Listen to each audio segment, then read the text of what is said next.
Welcome to The Growth Project, a podcast brought to you by Amplos. Coming at you live today, Greenville, South Carolina. Dr. Milt Lowder, Dr. Drew Brannon here. Always good to be talking about The Growth Project. Yeah, and today a definite blessing just to be in an office, in a studio with power, with kind of just trying to make sense of some kind of normalcy in our routine. And hopefully, Drew, as we talked about with our podcast, but especially this one, the region with which we live and a lot of people close to us are just survived, what you like to say, the U-Trifecta. But we're in the midst of recovering from Hurricane Helene. And hopefully this growth project, whether you're experiencing it or not, this podcast will be meaningful and relevant to you if you're experiencing the storm, or if not, we know one thing that we know to be true. In some time in your life, you're going to experience some form of significant trauma in your life. Yeah. Yeah, and so let's get into it because, when we open up and one of the first things we're thankful for is power. I'm sure we got some listeners like, well, hey, it's good to be thankful for things, but like power, really? Yeah, but it's like, and I actually don't have power at my house right now. Yeah, I got power last night. You already struck a nerve and we just got started. Yeah. Apparently, I'm 10 days out from having power, so I'm hopeful that So today we're recording on Monday, September the 30th. Yeah, I've been given October 8th as my date. Ooh. We shall see, hoping it'll be better than that. But yeah, so we did have one heck of a U-Trifecta that came through the southeast where we're located, and in the Carolinas region specifically was hit really, really hard with Hurricane Helene. So maybe we should start too of like, well, what is the U-Trifecta? Yeah, and so a lot of U's, what that means is what happens in life, what we call a U-Trifecta, when something happens for which we are unprepared for, which is unpredictable, which is undesirable. We can kind of keep going all out of forth. You uncontrollable in that process. How are you going to respond? How are you going to react? The devastating effects of this leave a long-lasting impact on one mentally and physically and spiritually and emotionally and relationally and behaviorally. And we're going to experience these. And so today is about learning about what that is, but more importantly, what can we learn from it? And in the spirit of the podcast, how can we grow from it? Yeah. And this one is so unique. Like what's happened through Hurricane Helene was unique even in the sense of a U-Trifecta because we knew it was coming. What you didn't know was just how drastic it was going to be, how much destruction it was going to create. And so it's interesting too, I think, even the psychology of like you're bracing for something, but you don't really know what you're bracing for. And then it turns out that there's nothing you could have done. Well, let's see how seriously we took it. Where did you go on Thursday? Well, now I am not the best at really like taking soon to be current events seriously. So I'm not, when the weather things start coming around, I don't necessarily alter my plans like I should. But yeah, I was gone. Big game Brannon had to show up in Tuscaloosa. We're like, hey, honey, take care of the kids. I'm in Athens. There was a U-Trifecta related to that game. First half. I'd rather not talk about that one. So back to the hurricane. Yeah, and so, but same thing, like our property, Mill Pine, I left generator, chainsaw, all of my equipment there, like gas, all that. I didn't even think twice about what came through to Greenville. And we were pretty landlocked. And so a hurricane hitting Greenville with the force with which it hit was really, nobody was prepared for it. So we're trying to sleep. Power went out maybe 5:30, 5 o'clock Friday morning. I'm trying to sleep through it. My wife's like, how are you sleeping, with all this wind? And I'm like, well, what can I do now? I'm not going to stop any trees from falling. You should have got out there and done something. Yeah. Neighbor calls at 6:40. He's like, hey, are you okay? I didn't even realize a huge tree in our yard had fallen across the driveway. Thankfully, it didn't hit anything. And then all of a sudden, Drew, one by one, you could just see the trees dropping. You could hear them snapping, and power's out. And for the next 3 or 4 hours, you just had to sit and watch and pray that everybody was going to be safe and okay. So let's think about that for a second. When, and it could be a hurricane, it could be a different type of weather event, it could be some other just really significant life event you weren't prepared for. When those show up, what are some of the initial emotional and kind of psychological responses that people begin to experience? Well, Drew, the way we try to teach this a lot is kind of that growth pathway. And I know we've got a lot of growth things, but we talk about event, reaction, response, and then growth. And the proportion and quality of your growth is in direct proportion to your response. But when that U-Trifecta happens, the event for which you're unprepared for, unpredictable, uncontrollable, undesirable, the automatic human reaction is just a normal human reaction of fear, anxiety, stress, thinking. I know a lot of young children and our street parents were really worried about their kids, protecting their kids, making sure everybody was safe in the home. So that first human reaction is one of doubt and fear and uncertainty and anxiety and stress and worry. Is what we usually see. Yeah, because you immediately you're kind of like taking inventory, like well, what's happened, what's yet to happen, what's the damage. Then I'm sure for a lot of people too, that kind of internal voice we've talked plenty about in our podcast of your self-talk begins to do a lot of catastrophizing of, then this, then that. And then there's, for almost everyone, they're going to be kind of question marks of questions you have in your mind that you can't answer. And so what do you typically do? You begin to fill in the blanks with a series of negative assumptions, and you can get really carried away really quickly. And obviously, you think about the situation that we're in, this kind of like downhill spiral of negative emotions is only going to make the whole thing worse. Yeah. Because, obviously you're not headed back out to the backyard to kind of prop the trees back up. What's been done has been done. So we begin to unintentionally kind of complicate the whole deal through our emotional state. Yeah, we tend to exaggerate, which is normal. Like that's just totally your normal. brain was totally created normal. to protect you, and so fight or flight kicks in. But it's very humbling to be at the mercy of Mother Nature and feeling like, hey, I need to be doing something. I need to be taking action. And the only thing you can really do is text your neighbors or text others and say, hey, how you doing? Yeah. How are you okay? You couldn't go outside there for a few hours. I remember I went outside to let the dog out, and all of a sudden the wind picked up, and those trees started and I'm sprinting back inside. I would like to see that. Yeah, the sprint is not quite as fast as it used to be, but you do get that doubt in your mind. Well, what if? I have children outside the home now in college, you too, and you're like, okay, are they okay? Yeah. And my son's sleeping through it all. And so I think that's the piece of that awareness of an anxiety, but not being able to take action.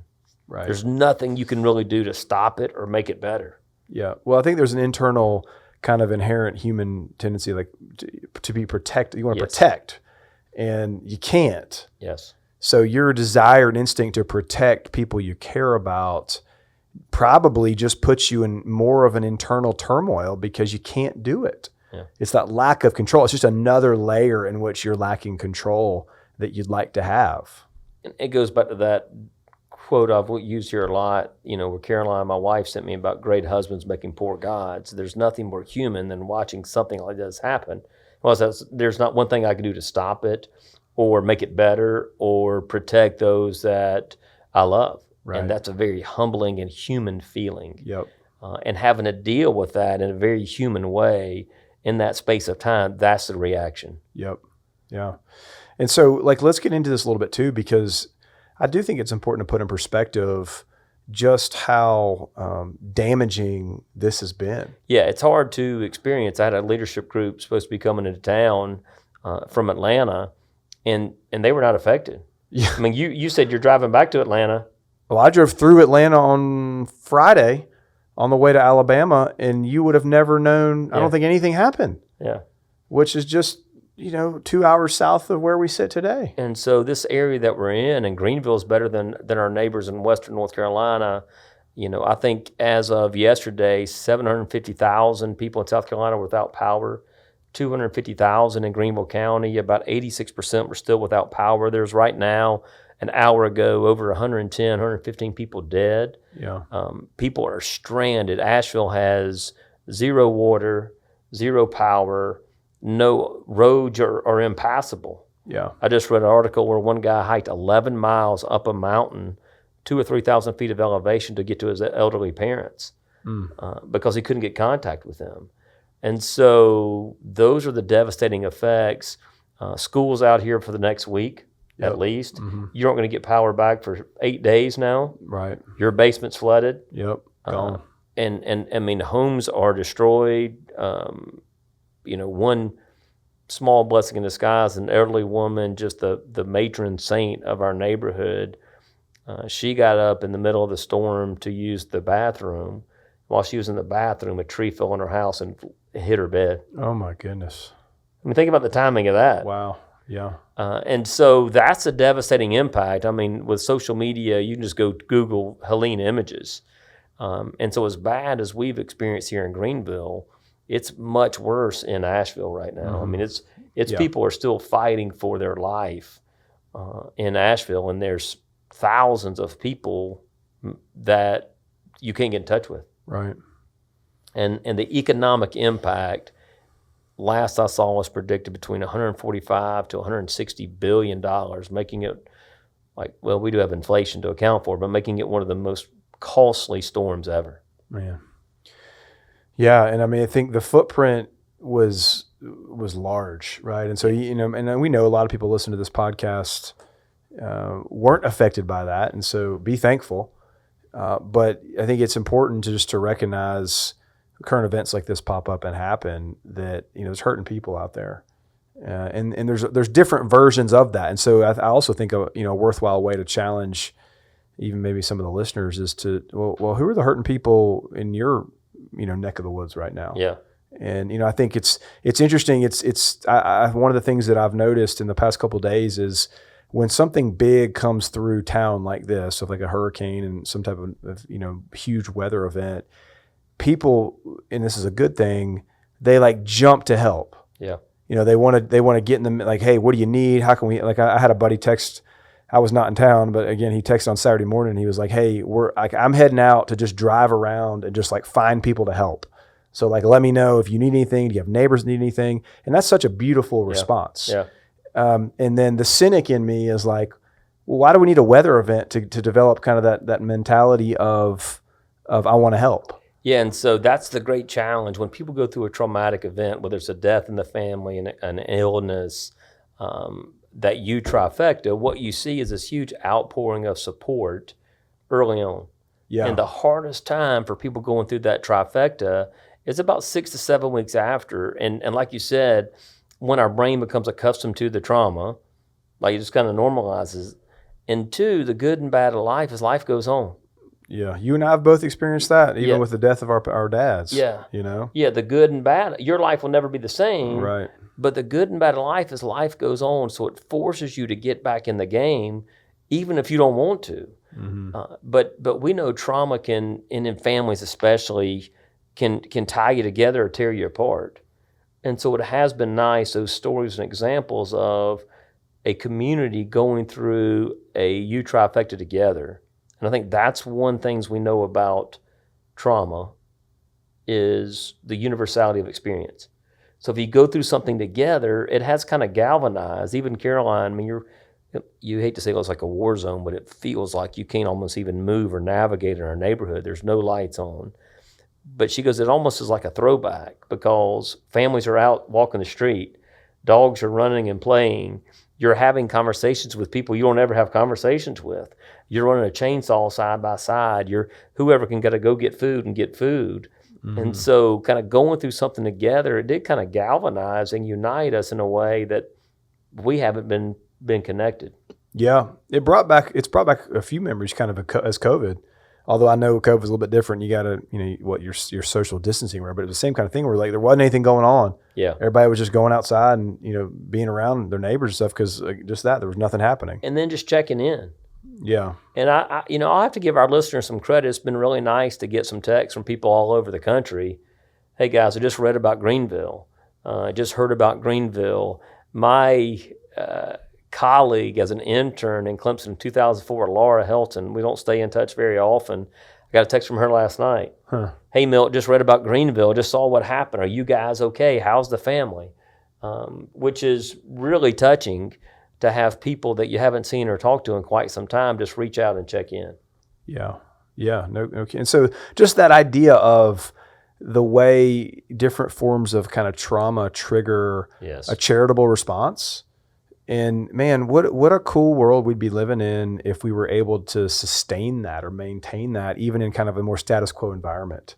Because, and of course, there are people out there that are doing that to some degree, but the way that gets amplified through trauma, even if kind of the return, because that'll get ratcheted down. I mean, it's human nature. But what if the return became a kind of a new baseline? What if you create a new baseline of the degree to which you think about being charitable and supportive of others? Yeah, well, Drew, we've really been teaching a lot on gratitude here the last few years. And probably one of our most fun and encouraging lessons is to teach on gratitude and having people slow down to really be grateful and connect with people and tell them why they're grateful for them. Being, like you said, being charitable in thought, in deed, in action, in words, in language. That has had such a powerful impact on the people that we've connected with. You've seen it amplified. Amplified is a great word for that right now.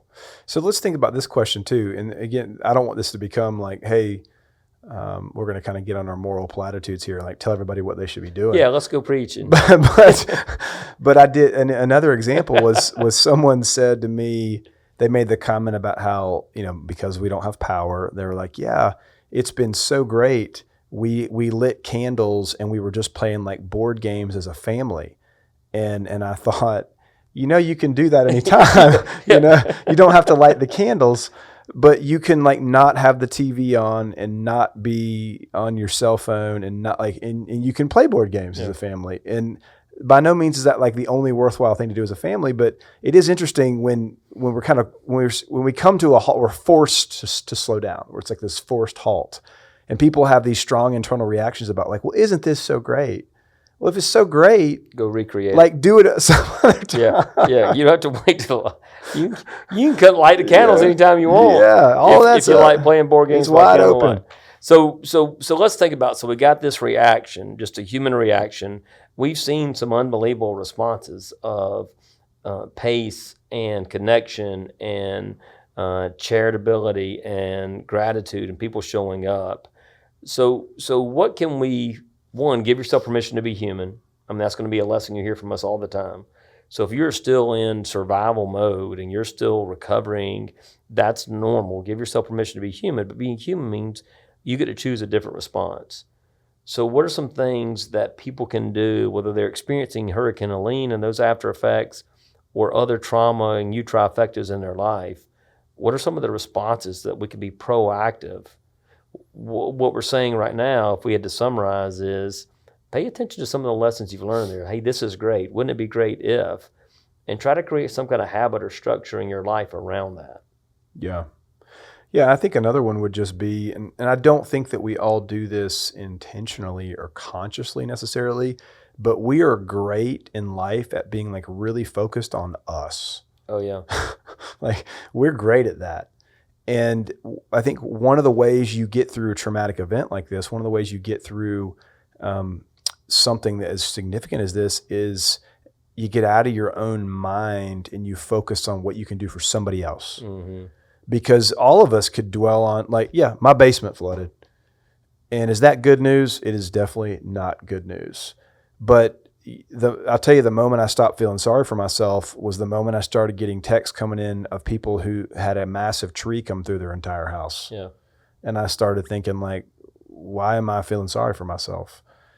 And so the more you can get out of your own mind and focus on other people and what their needs might be and what their scenario might be, it's amazing how freeing that is and how much it helps us not dwell on our own problems. Yeah, that stress can make you so selfish.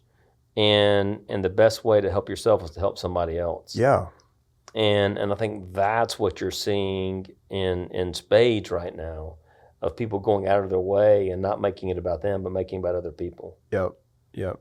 But that's it, right? Exactly what you said of it's amazing how much stress does make us selfish and just gets us dwelling on our own frustrations, our own internal battles, our own stuff, for lack of a better term. Yeah, and so not to minimize your own pain or own experience, but it is good to look through it through the lens of others. Mm-hmm. And even thinking about how grateful we are to have power, what Asheville is experiencing. And I mean, the town of Chimney Rock is pretty much gone. Gone. And so thinking about there with no hope Yeah. in that process. The chimney, you mentioned the chimney rock thing. It's a good and unfortunate and sad example of, and this, maybe we'll just kind of use a metaphor here of like, there are things in life that take a really, really long time to build, and then in the blink of an eye, they're gone. Mm-hmm. I mean, you think about what had gone in, and I don't know the history of Chimney Rock, but I know it certainly has been there a long time, and in the blink of an eye, it's gone. Yeah. And there's versions of that are true in everybody's life, and the heartache associated with that. Yeah, and so my favorite poem, If, has a line about that. It has so much wisdom in there about meeting with triumph and disaster. But one line says, if you can watch the things you've given your life to broken and stoop and build them up again with worn out tools. And something about never breathing a word about your loss. I got the whole poem memorized, but taking it out of context.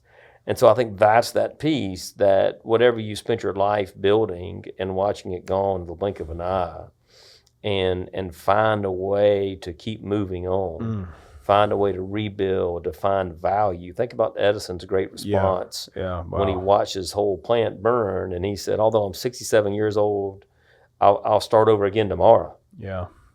And I think the amount of hope and resilience and courage it takes to keep moving forward, that's the only choice you really have. Yeah, it is. It is, and yet it's not the choice you want, Yeah, and Drew, that metaphor is so powerful. Think about marriages. Think about that have ended. Think about traumatic events, losing a loved one. Thinking about losing a job. Thinking about the financial crisis. You lose all your money, lose all your like everything's gone. Yeah. What do I have to hold on to? Right. And what's really important? Can I gain some perspective out of that trifecta to really make me appreciate who I am, what I have, and am I pursuing something greater? Am I going to rebuild and respond to that trauma that hopefully helps me bounce back? Yeah. And I think that because here's what we got to come to terms with too, and that we've seen through this hurricane is we all get problems that pop up in our life at times, or we see them pop up in the life of someone else.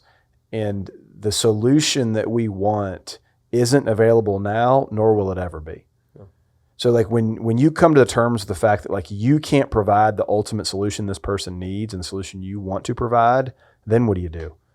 And it's just that like grappling with that is such an internal battle that I know people face, and I've been reminded of that because no one's like going to be able to go over to someone's house and pick the tree up off their roof. No one's going to be able to like restore the whatever possession it was that was in the basement that got flooded. That's not it's never coming back. Well, so what do you do? So I think one of the great gifts that our work has allowed us to do is be present in someone else's pain.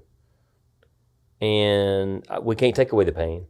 Right. But being present in that pain is a true gift.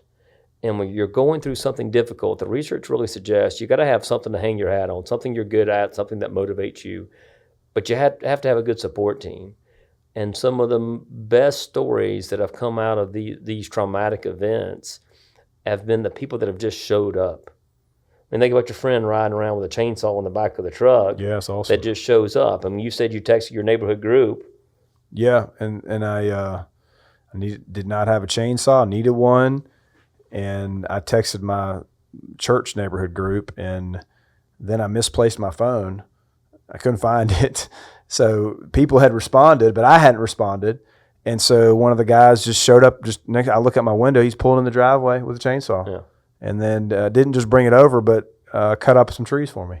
Yeah, and you saw that all down my street, and people just showing up. Yeah, just showing up. And so being present in someone else's pain is a great gift that you can give them, even if you can't take it away, even if you can't rebuild the house or take the tree off the house.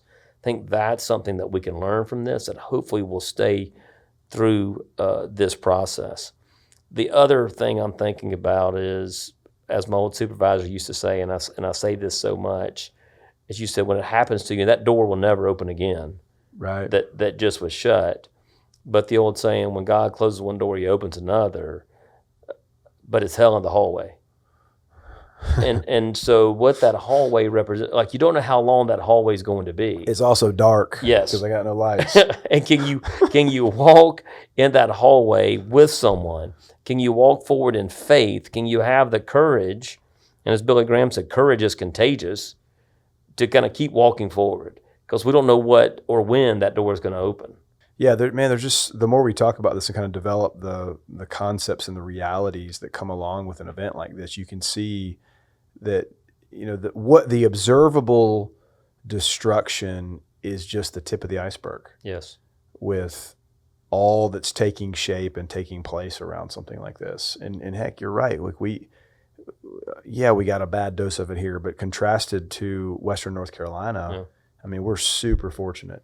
Yeah. You can't minimize your pain, but it does give you perspective in terms of what you're experiencing. You're right. The devastation, the effects of that storm lasting from about 6 to 9 o'clock in the morning, maybe.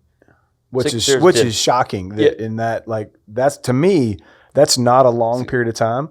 But I guess when the wind's blowing that hard, it is. And it's so saturated. The ground is so saturated. So these trees just toppled.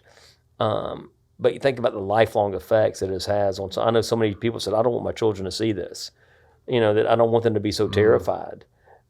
And so those long-lasting effects on your life, the goal is, how do you not let something like this that you can't control you? Yeah. But how can you learn some of the lessons of life that have been spread throughout the devastation? What you're trying to say is, how do we hold on to that and create that as part of our daily routine, to be a part of a community, to stay connected, to show up and be present in someone else's pain. Yeah. And to stay connected to those that matter the most to us and stay connected to what's really important. Yeah, because even that simple example of, maybe some of our listeners would disagree with this, but my perspective is, this day and age, showing up at someone's house unannounced is like a thing. It's like, oh, well, what are they doing here? Yeah. Well, they're just showing, that used to be a good thing, I think. Yeah. But now people seem to have some internal I don't know if it's a negative, maybe that's a little bit of a stretch, but it's not as much of a normal thing, I guess I would say. No. Yeah, and so I think that's what's been nice about our community. Yeah, I mean, I think as we're talking through this, and one of the things that I think has really hit me is that we spend a lot of time and effort and energy trying to control so many elements of life, and I don't think we put nearly as much time and energy and effort toward trying to become more resilient human beings. And the irony of that is, regardless of how well you might be controlling your life, these things are still going to happen. Yeah.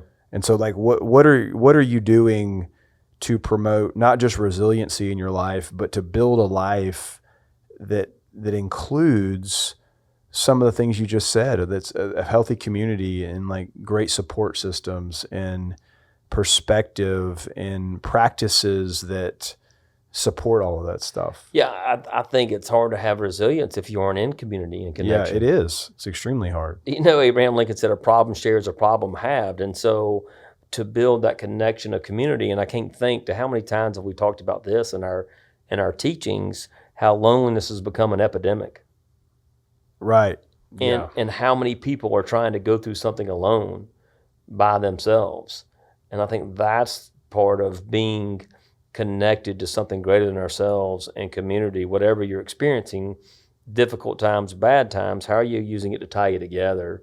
And how are you lessening the burden by sharing that problem with somebody who cares about you deeply and will have nothing more than an opportunity to help you? Yeah.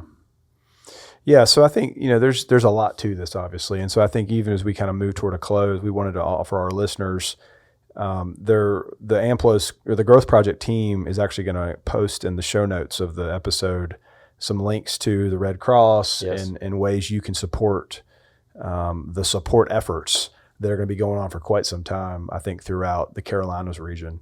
So if you have any burden or desire to kind of help in that way, you can find that information in the show notes. And I would really appreciate that. Yeah, in addition to thoughts and prayers for those that are still affected, and for those first responders who are sacrificing so much. Yeah. Just grateful for the courage it takes to get up and do your job, to put up power lines, to cut down trees, to go fly a helicopter and rescue people. I don't know how many National Guardsmen are deployed right now, but just thankful for people that are called to something greater than themselves and are willing to sacrifice themselves to care for others. Yep. And appreciation, thoughts, and prayers for all of those who are affected, and all of those who are trying to help. Okay, well, as always, really thankful for our listeners and tuning in, and thank you for. I know our conversation today was, although timely and I think important and needed, a little bit different than kind of a typical episode. So thank you for being with us for it, and we wish everyone out there that possibly is listening who was affected by the hurricane the absolute best and the recovery efforts going forward. Yeah, even though a little bit different, what we talk about is people being better and pursuing better in all walks of life. And so this is a part of life. And the mental skills and support that is necessary to overcome and deal with the U-Trifecta, they not only make you better in those moments of U-Trifectas and trauma, they make you better in the long term in terms of resilience and grit and perseverance and community and connection. So we appreciate the opportunity and chance, and we're grateful for the chance to hopefully instill hope and encourage those out there that are still fighting. So thank you.